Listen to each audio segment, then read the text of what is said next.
Aya. Om Namo Bhagavate Vasudevaya. Om Namo Bhagavate Vasudevaya. Narayanam Namaskritya. Naram Chaiva Narottamam. Devim Saraswatim Yasan. Tato Jayam Udirayat. Nasta Presha Bandreshu.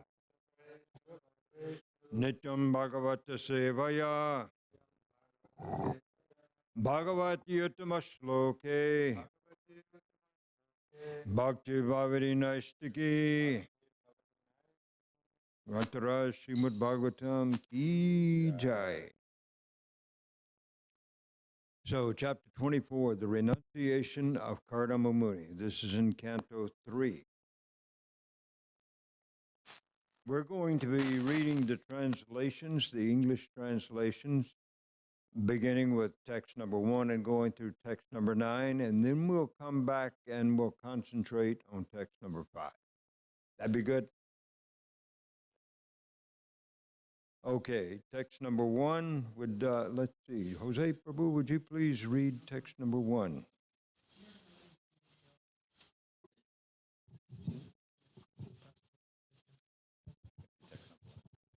Wait just a second here.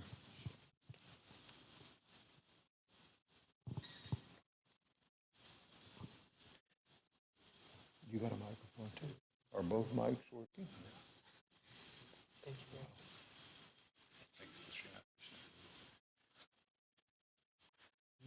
Srinath Krishna Prabhu, are you responsible for both of our wireless mics working? Kind of. that means That's amazing. Jose, can you? This is not on. It's not loud enough.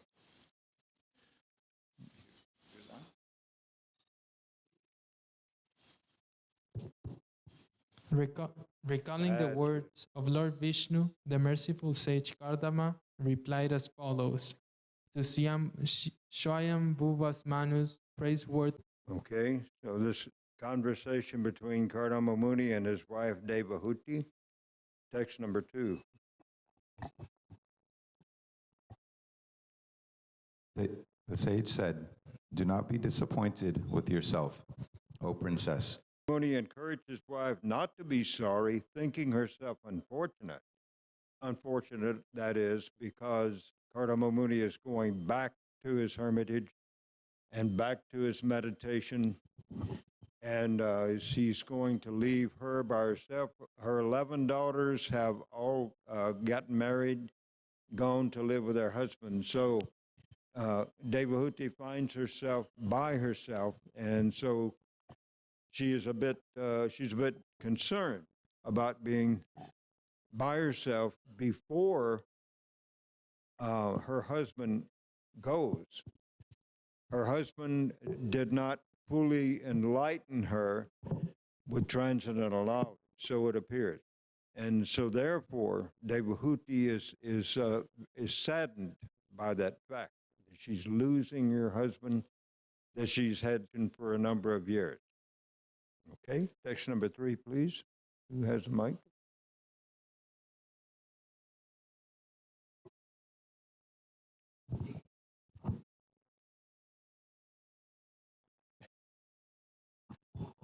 Okay, we have our esteemed Guru Kuli here, Aurav Prabhu, who is going to read text number 3. You have undertaken sacred vows. God will bless you. Hence, you should worship the Lord with great faith through sensory control, religious observances, austerities, and gifts of your money in charity. And now text number 4 also, please, Aurav. The personality of Godhead, being worshipped by you, will spread my name and fame. He will vanquish the knot of your heart by becoming your son and teaching knowledge of Brahman. Good microphone voice. Okay, pass the mic over here, please, to Dristadumna Prabhu. Number 5, please, Dristadumna. Sri Maitreya said, Devahuti was fully faithful and respectful toward the direction of her husband, Kardama, who was one of the Prajapatis, or generators of human beings in the universe. A great sage, she thus began to worship the master of the universe, the Supreme Personality of Godhead, who is situated in everyone's heart. Okay, Arif, would you take the microphone over to Gokulan?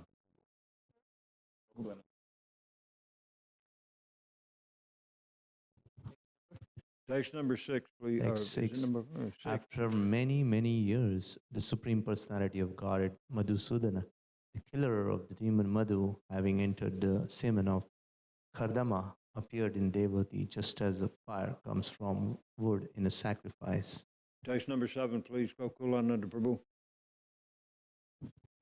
He refuses.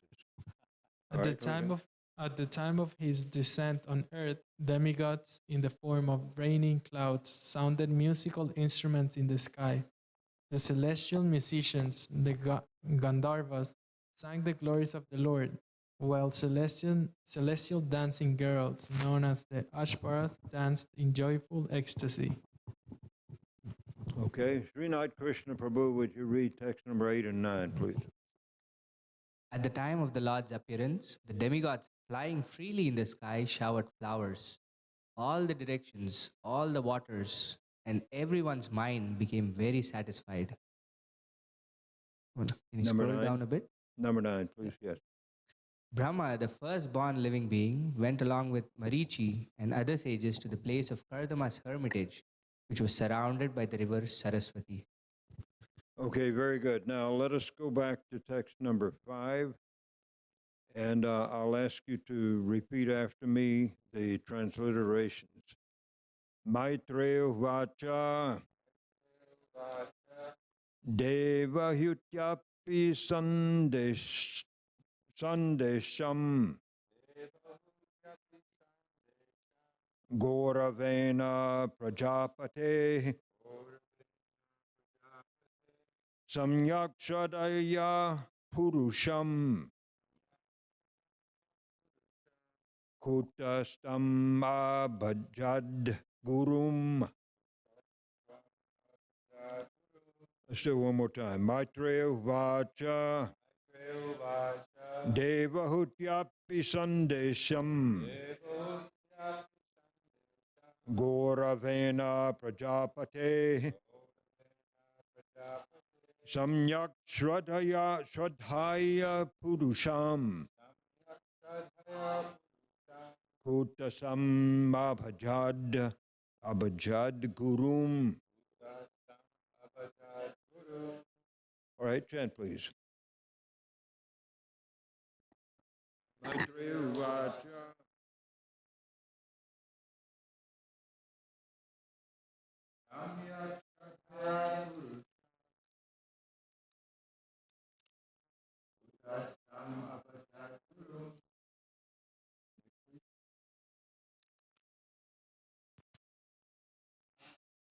Maitreya Vacha Devahutyapi Sandesham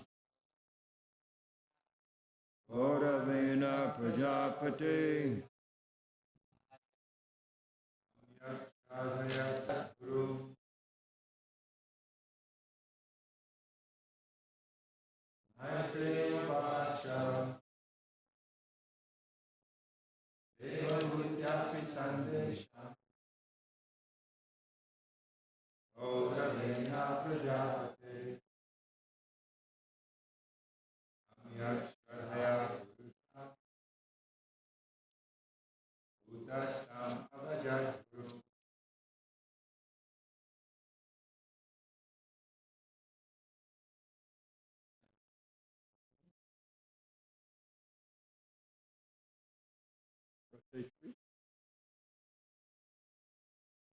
Will you chant, please?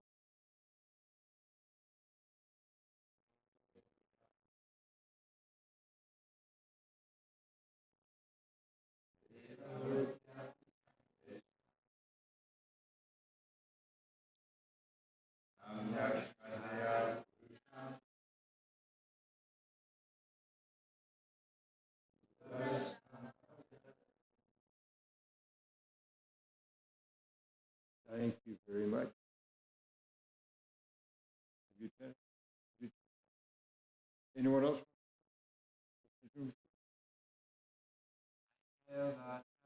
Maitreya Vacha Eva Hyutyaki Sandeshtam.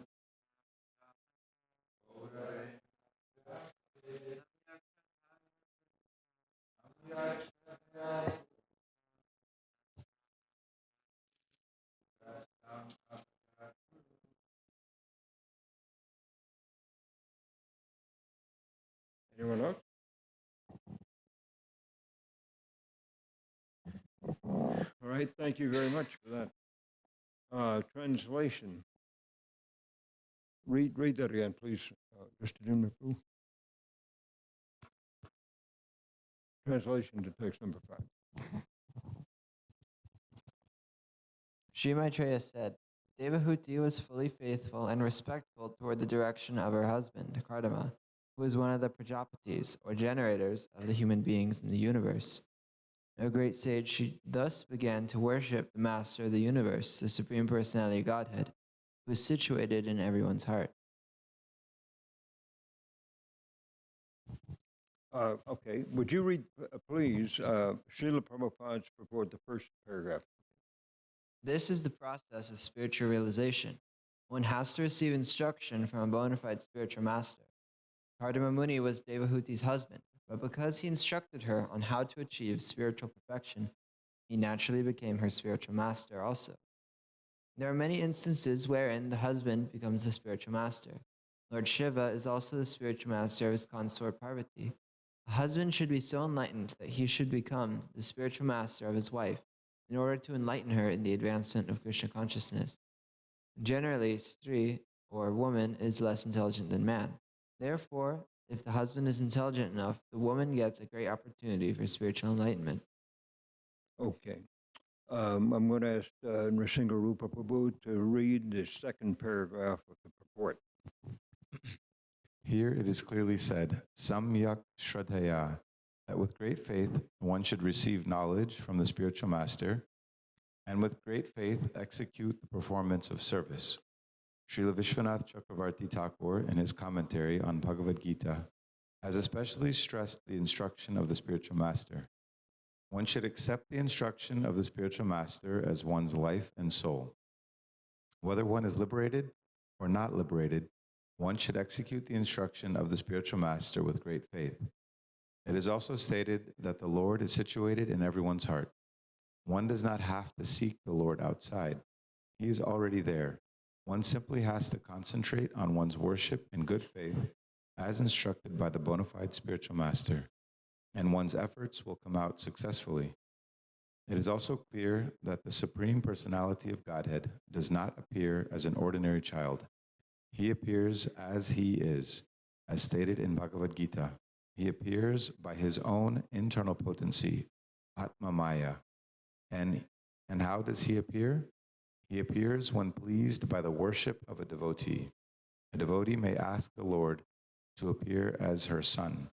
The Lord is already sitting within the heart, and if he comes out from the body of a devotee, it does not mean that the particular woman becomes his mother in the material sense. He is always there, but in order to please his devotee, he appears as her son. Om Gyana Timirandasya Gyananjana Salakaya Chakchurun Militam Jena Tasmai Sri Gurave Namah Sri Chaitanya Manobishtam Stapitam Jena Bhutale Swayam Rupakata Maya Drati Swavarantikam. So Krishna can appear however he chooses. Just because it is very distinctly, very specifically stated in this pastime that he appeared in the semen of Kardama Muni.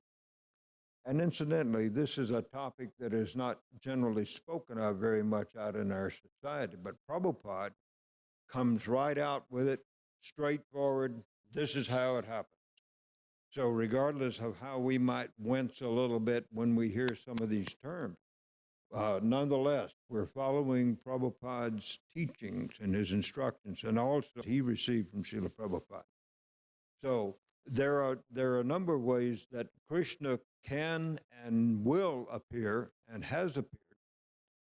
Can somebody think of one other than the method that was used by Kardama Muni? What's an example of how he has appeared other than by the sexual union of man and woman? The way that he appeared. He appeared as inside of a pillar with Prahlad Maharaj. Inside of a pillar from Hiranyakashipu's house. That's another one. What's another one? Can anyone think of something else? As Varahadev, I believe he came from the nostril of Lord Brahma. The nostril of Lord Brahma. And what's another one? Can anybody think of one? All right. Well, let me ask you this. Can you think of another one? All right. What about Lord Brahma? Did he appear from the union of a man and a woman? How did he appear? Appeared from the navel of Mahavishnu, Garbhodakashaya Vishnu. He appeared from the navel, From the navel of on the lotus flower that sprouted from the Mahavishnu. navel. Yeah. Mahavishnu? The Garbhodakashaya No, Vishnu. Garbhodakshaya Vishnu. Yes. Mahavishnu lies outside the universes in the causal ocean. And Yep. the causal ocean, that's correct, isn't it? And he enters each universe in the form of Garbhodakshaya Vishnu and lies down in the ocean. What's it called? The Garbha ocean. It lies down, and from his navel sprouts a lotus flower, and on that lotus flower appears Lord Brahma, the first jiva soul in the universe. Of course, we understand that in some cases, when there's not a suitable person to take that position, Lord Vishnu himself appears as Brahma. Everybody aware of that? Okay, so these are the different ways of appearing, and it's said that the living entity appears in this universe in the form not only of the union of man and woman, but also in form. What other forms, perhaps?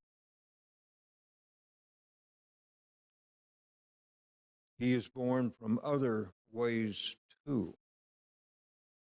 The living entity, the jiva soul. There's a few stories of like the demigods and like these sages. One time he had a son out of a clay pot, or I think I remember hearing about babies growing on trees in one part. But oh yeah, in the Mahabharata, people come from fire sacrifices, stuff like that. That's an interesting way to appear. Who came from the fire sacrifice? Draupadi and Drishtadyumna, that's right. Also, we understand the living entity can appear from sweat, from an egg, and what else? I think those are the three methods: from insemination, from an egg, from sweat, that the living entity can appear. That's what crosses. Yes, what else? I was thinking some really, really microscopic entities, they like split. Like it's like one cell splits into two cells. Like that. And somehow or other, the living entity, a separate living entity, enters the second cell, we presume. So this is kind of an interesting topic. How it is that we actually come. Also, it is said that the living entity comes down in the form of raindrops and enters the grass, and then the grass is eaten by the cow. And somewhere or other in the milk the living entity can go into the body of another creature like human being or maybe a cat. Have you heard that before? Okay, so that's one topic. Another topic from this purport is that about Devahuti's spiritual realization. So, how did she choose Kardama? Remember, she was given a choice. And how did she choose him?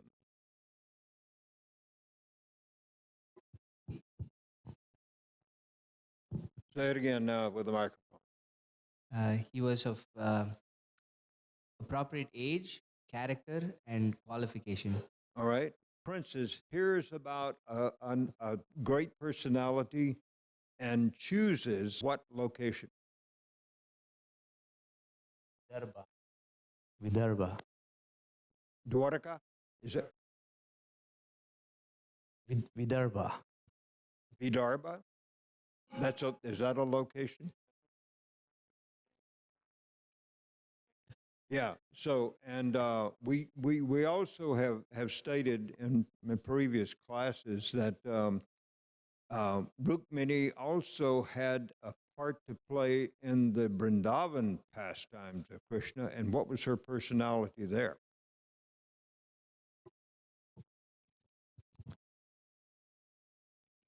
Our Navali.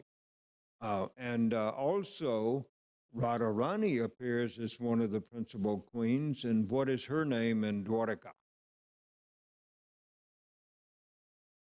Satyabhama is correct.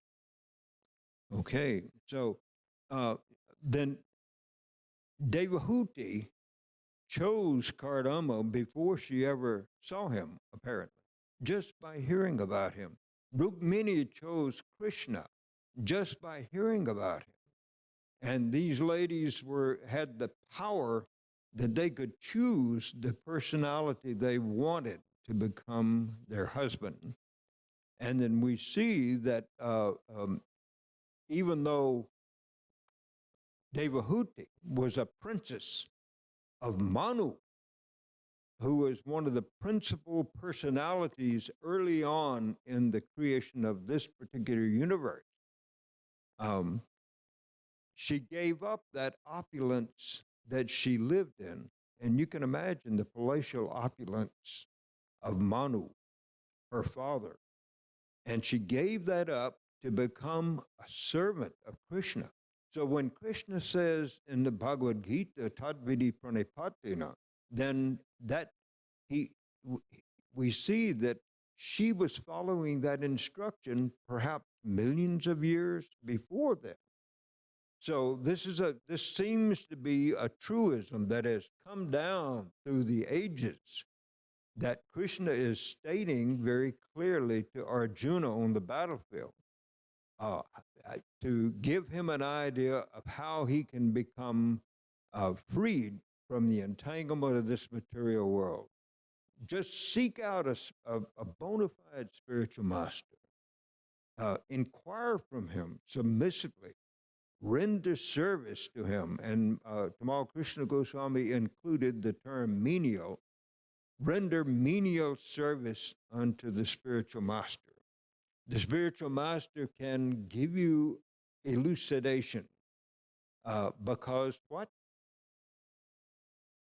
Tattva darshina, because he has seen the truth. Tattva means truth, darshana, he has been shown or he has seen the truth. And so these are the ways that that Devahuti she gained spiritual realization. But at this point in time, in this pastime, at this point in time, Devahuti is concerned about being left alone without having received full realization from her husband. And so she questions him about that. And he tells her, don't worry, sweetheart. You got somebody coming to be with you who is going to enlighten you. And he tells her the the identity of that personality. He's going to be called what? Kapila. Kapil. And he's going to take birth from the body of Devahuti, and he's going to stay with her and give her spiritual enlightenment. And we're going to read about the conversation then a little bit later on that Kapila had with Devahuti. So we see that she heard from Kardama. She served him in a very self-sacrificing way. She even neglected her own body to serve him. And by the time he created this mansion, which could fly through the sky and go anywhere within the universe, at that time, she looked at it and she felt a little bit bad. And so Kardama Muni, knowing what was within her heart, told her, go take a bath in the Bindu Sarorava lake. And she did. And her original beauty was restored by, how many? Was it 1,000 young maidens, beautiful young maidens? And they're also identified as Gandharvas.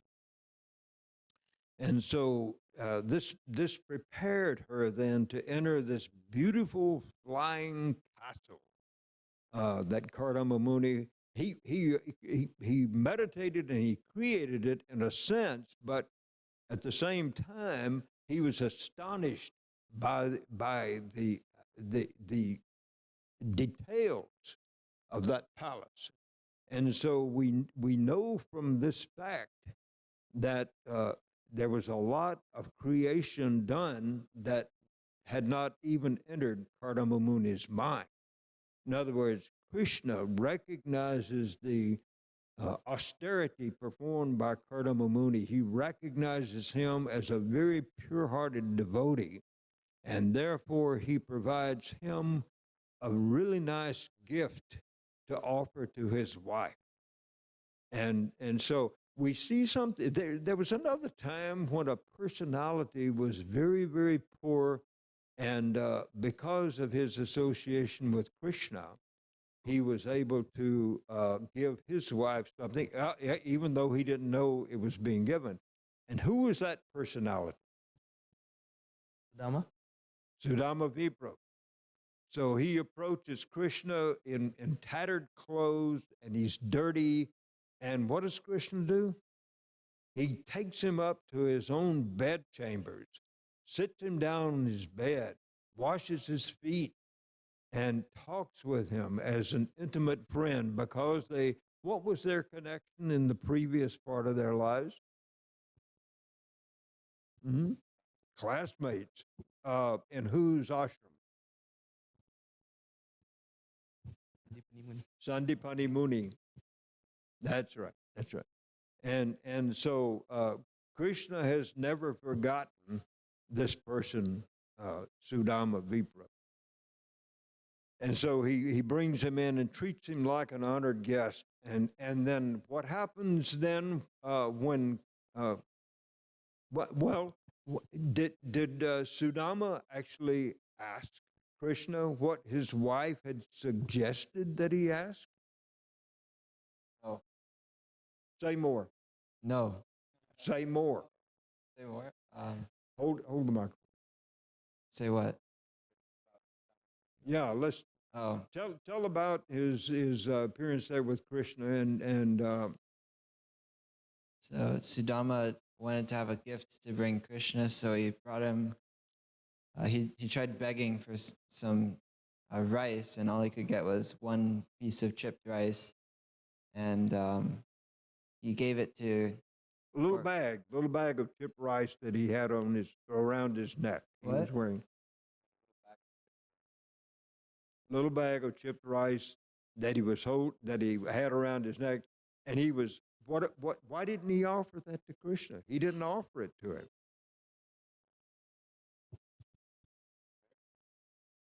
He was embarrassed. He was embarrassed to offer it because it was so menial. But Krishna grabbed the bag and says, "What have you brought me?" And then he began eating a piece or two of the chipped rice. He ate 2 or 3 pieces of the chipped rice, relishing what his devotee had brought him. And who stopped him from eating? Is that Rukmini Devi? Rukmini did. And why did she stop him? That already what you have taken, the few grains of chipped rice that you have taken, already I can't repay Sudama Vipra for what you've taken. And if you keep taking more, then I don't know what I'll we'll be be able to do. forever in his debt. Because we know that Rukmini is actually another appearance of Lakshmi Devi, the goddess of fortune. And so if anyone who satisfies Krishna, then she is very pleased to provide them whatever they need. So what did she provide? Just to do a minute, what did she provide to Sudama that he didn't find out about until he got in the vicinity of his home?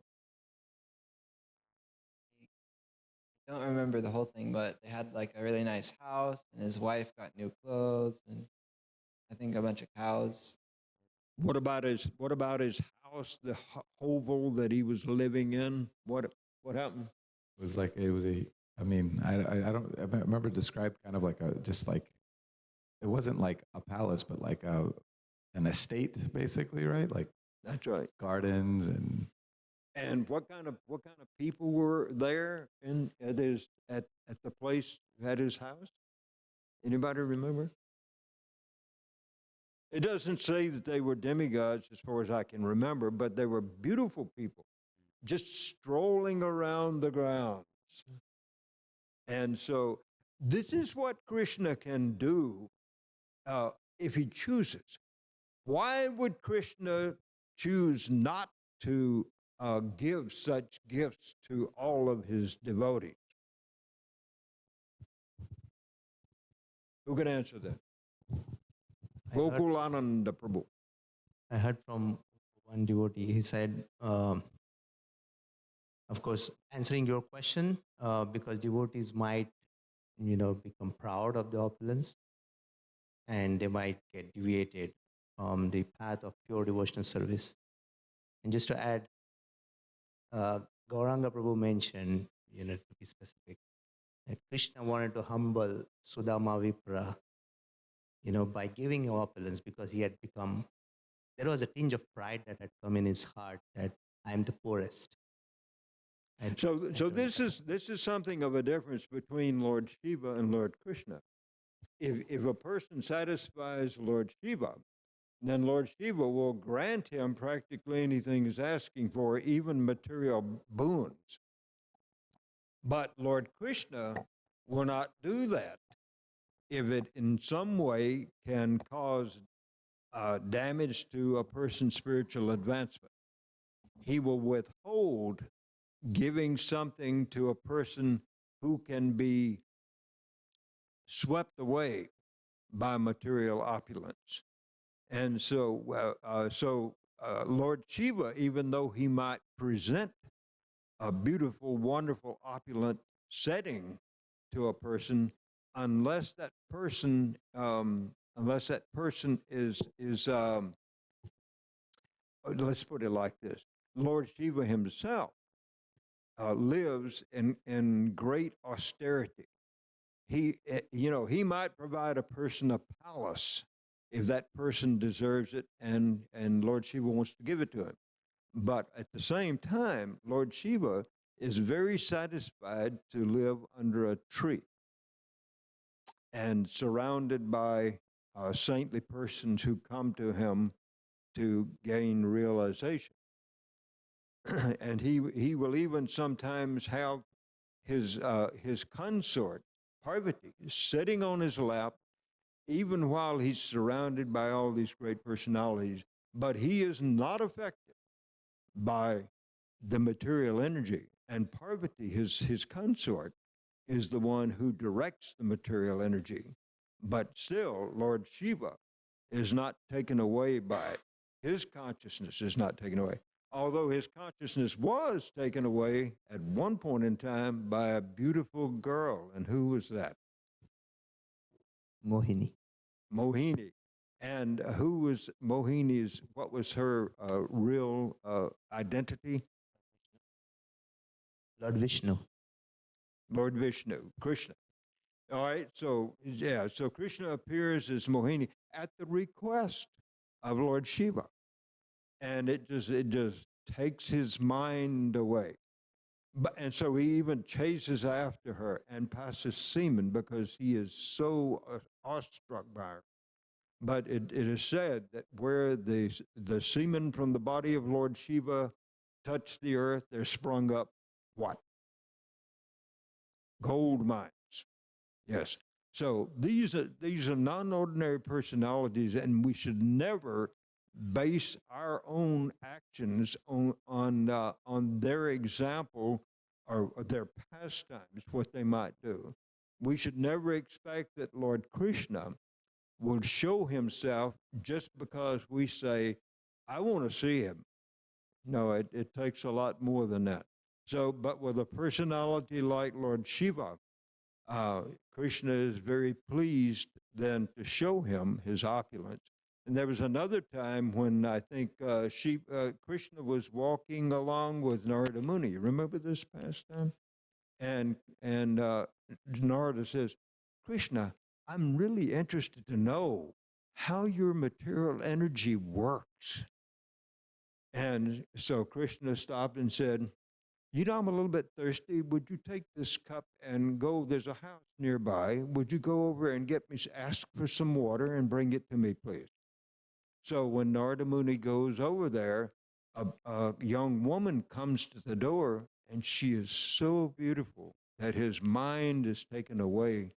And he asks to speak to her father and makes a proposal. To please, can I have your daughter as my wife? And it goes on, and he has a family, and he has land and everything. And then at one point in time, there was an amazing flood that came and was taking everything away, even the wife, even the children, the land. And so at that point, in his exasperation, Narada says, Krishna, Krishna. And then he suddenly finds himself standing in front of Krishna. And what does Krishna ask him? Where is my water, Narada? So Narada understood. I think this was Narada, wasn't it? Isn't that the personality? Have you heard that story before? Yeah. Was it Narada, just to do I it? believe so. I did hear about. Yeah. Anyhow, Narada is the supreme jiva soul. He's not only is he a jiva soul, but he's also a member of the Panchatattva. He's one of the principal associates of Lord Chaitanya. Krishna, whenever he comes in the form of Chaitanya Mahaprabhu, then he has Narada Muni appearing as who? Srivas Pandit, Srivas Thakur. So there are amazing things that can come from just being a servant, just being a sold out servant to the Supreme Personality of Godhead. And what is our doorway? Who is our doorway to that kind of experience?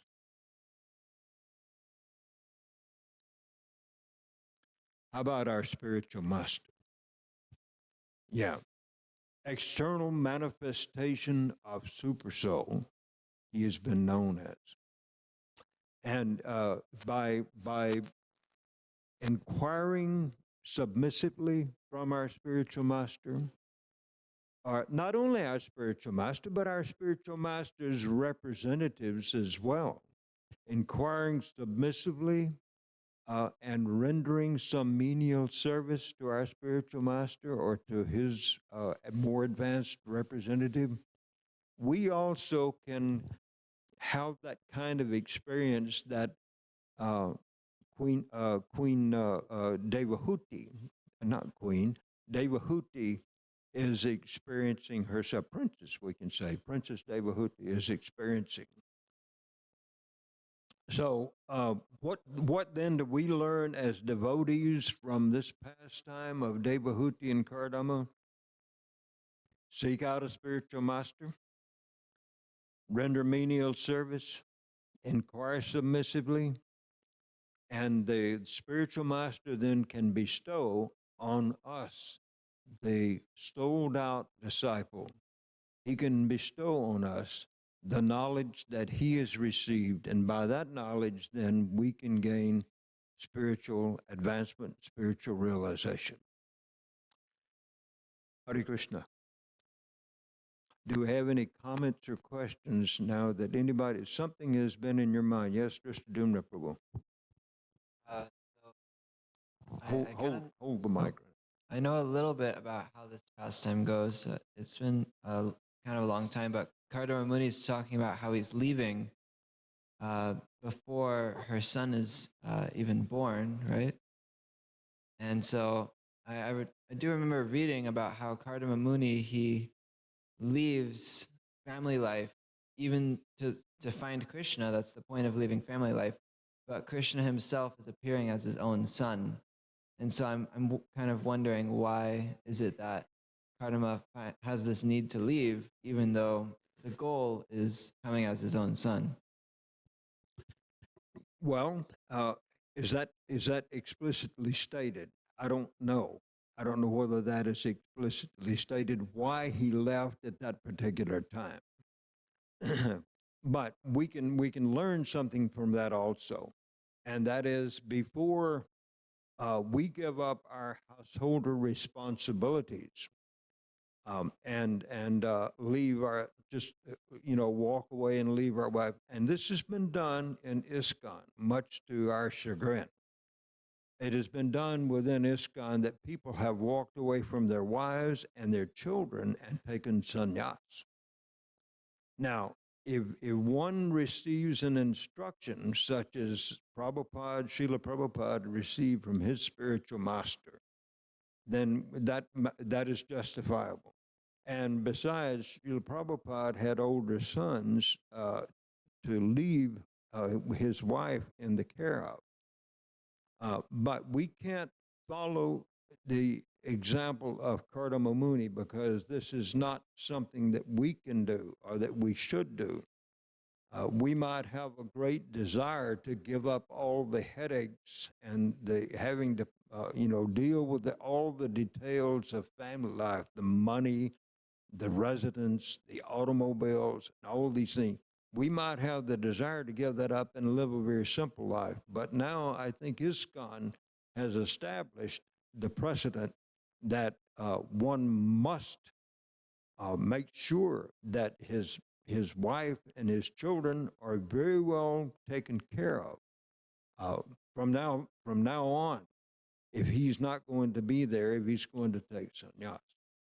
So this is a really special thing, Drishtamna, that you're asking about. Kardama's leaving even before the birth of his son. He knew who was coming, and he knew that his son would be able to supply all the needs of his wife, Devahuti, because he's the Supreme Personality of Godhead, appearing as a little boy, Kapil. Is that okay? Anyone else, please? Thank you.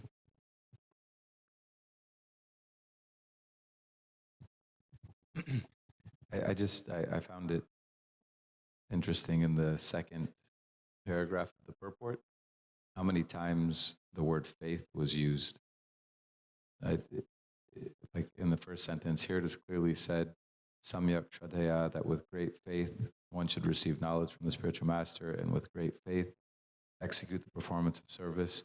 And that's at least 2 more times.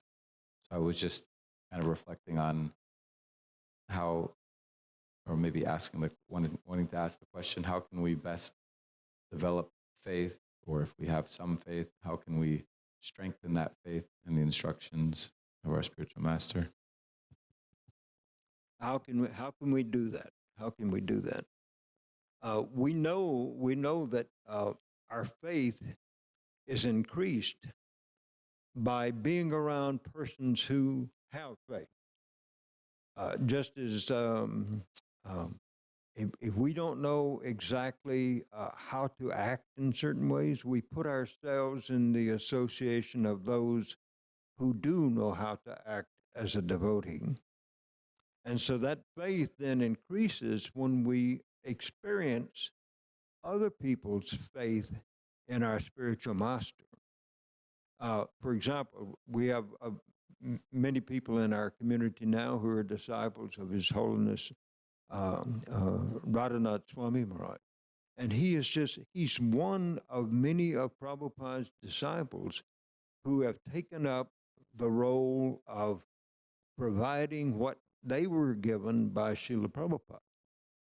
And so just to be around those personalities and to see that every aspect of their lives is just saturated with loyalty and devotion to their own spiritual master, one can imbibe that from those personalities. So that's what I would suggest. And of course, associating with Prabhupada through his writings, his instructions, that's another way to gain faith. When we first started out as devotees, we probably didn't know too much about Krishna, know too much about Lord Ramchandra. There was a lot that we didn't, especially those of us who grew up in this Western environment. And I guess even those of us who have grown up in India, where the Ramayana and the Mahabharata are prominent pieces of literature in the society, and people have great respect, still, it takes having the association of a person who is sold out, like Hanuman, sold out like Hanuman to Ramchandra. And if you're around a person like that, how can you but gain faith in Lord Ramchandra? And same is true with Lord Ramchandra's appearance as the Supreme Personality of Godhead, Lord Krishna. By being around persons who have intense faith and intense desire to serve that personality, we can gain that kind of faith as well. Yes, please. Gokulananda Prabhu.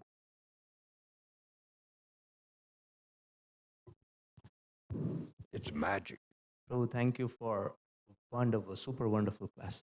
So you mentioned the theme, like Krishna says, Tadviti Pranipatana, you have to render humble menial services to one spiritual master, and then when he's pleased, he upadeshan. So in your life, I just happened to overhear through someone that you used to clean up your Guru Maharaj's bathrooms.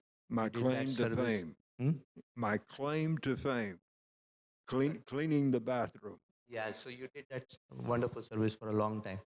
Can you please share your experience, rendering that humble menial service to your spiritual master? And was there any specific instruction, direct instruction imparted to you by your spirit? My experience was that if you put yourself in close proximity to the spiritual master, you can expect to be chastised pretty severely whenever you do something that is wrong. And it is not while you're being chastised necessarily that you realize the benefit of that intense directing of his energy on you. But it is afterward sometimes when you think about it and think that my spiritual master was concentrating intensely on me at that time. So when you do put yourself in the position of service, even if it's menial like that, the spiritual master has many opportunities to help to cleanse the dirt from our hearts. And he will, if he's kind, he will do that, even if it means getting really heavy. And anybody that knew the reputation of TKG, Tamal Krishna Goswami Maharaj, They knew that he could be very heavy, but with other people he was not so heavy. Like my wife, for example, he I don't think he ever really chastised her, but he knew the level to which he could offer that chastisement to each individual. He knew how much you could take, and he would apportion that out as required. But and there have been some who left after receiving such chastisement. But the times that he would get on my case pretty heavily, I think of two times in particular. I'd get a phone call from him, or I'd hear from one of my godbrothers, my Turnot, for example. I'd hear from him something that Sheila Gurdave had said, and I remember the time he called me after getting really heavy on me. He says, "Rupanuga, you all right?" I said, "Yes, Sheila Gurdave." So those are the times that we remember. It's just like when you make a trip. You go on a trip somewhere, and what do you remember the most keenly, other than the things that went wrong on the trip? You will never forget that. I remember making a trip one time with my godbrother in China, Garanga Prema. We took an overnight bus. It was called a sleeper bus I think, from Shanghai up to Beijing. And it was a 16-hour trip that we were on that bus. And you'd think, well, that's not so bad. You just push the seat back and relax and you can sleep. It wasn't like that. There were 3 rows of little narrow beds, 2 or 3 levels high, I can't remember, in that bus. There were no seats. They were those little, and it was like a piece of stainless steel that had been formed that was maybe 6 feet long and about maybe 30 inches wide. And it had some kind of little light cover in it, something that was supposed to serve as a pillow, I suppose. 16 hours like that. Now, you might ask me, which of my experiences in China do I remember the most intensely? And so it was that. And Krishna was really giving us the opportunity to see how common people travel. Not only that, but the driver was smoking tobacco, and somebody in the back of the bus was smoking tobacco also. So we got the fragrance of tobacco. And he had a screeching horn that, whenever you'd encounter some traffic or something, he'd blow that horn. And it was raining. The whole trip, it was raining, and this guy was just barreling down the interstate there.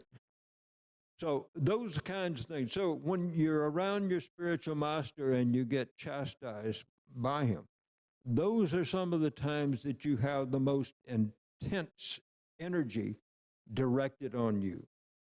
And it's not likely you're going to forget it in this lifetime. All for the purpose of purification. He's interested in only one thing, spiritual master, not how much donation you're giving this year or last year, but rather, what's it going to take to get you out of here, Rupanuga Das? And so he would give me then what I needed. At times, he'd pat me on the head a little bit or something, like you do your kitty cat, pat him on the head and rub his back. So the spiritual master would sometimes treat you like a little pet animal, and that was very nice too. But the times that you really remember is when he was really, really heavy, trying to drive those desires out of your heart so that you can go back to the spiritual world even at the end of this lifetime. May we stop now? Thank you all very much for being with me this morning. We offer you our respectful obeisances because you're a devotee of the Lord. You are fulfill the desires of everyone. You're full of compassion for the fallen conditioned souls. Vanchakalpatarubhyascha kripa sindhubi eva cha patitanam bhavadebhyo vaishnavebhyo namo namaha. Ananta Koti Vaishnavrinda ki jai. Srila Prabhupada ki jai. Srimad Bhagavatam ki jai. Shri Shri Radha Kalachandi Dham ki jai. Go to Premanand. Chant the holy names. Hare Krishna.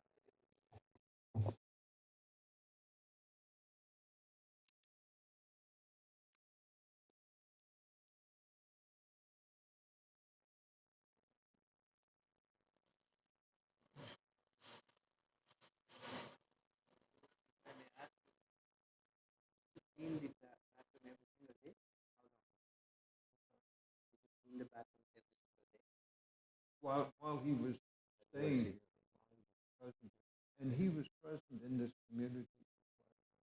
So I'd say 20 years.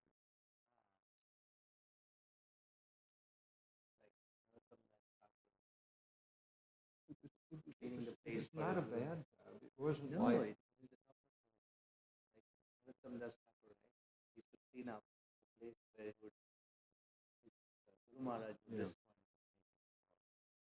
And was that the was he the one that actually cleaned the school away from so that to create humility.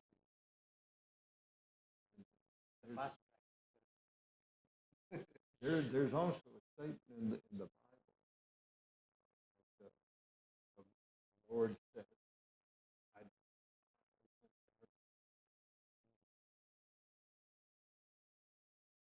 and Srila Gurudev Kumar Swami once said, he said, a person may have all good qualities.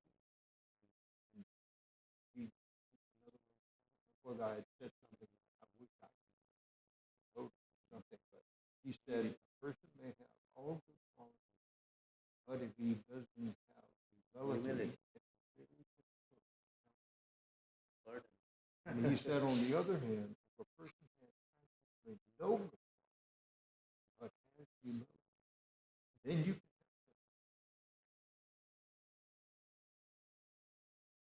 I miss seeing your wife. But I got to see your babies. Yeah.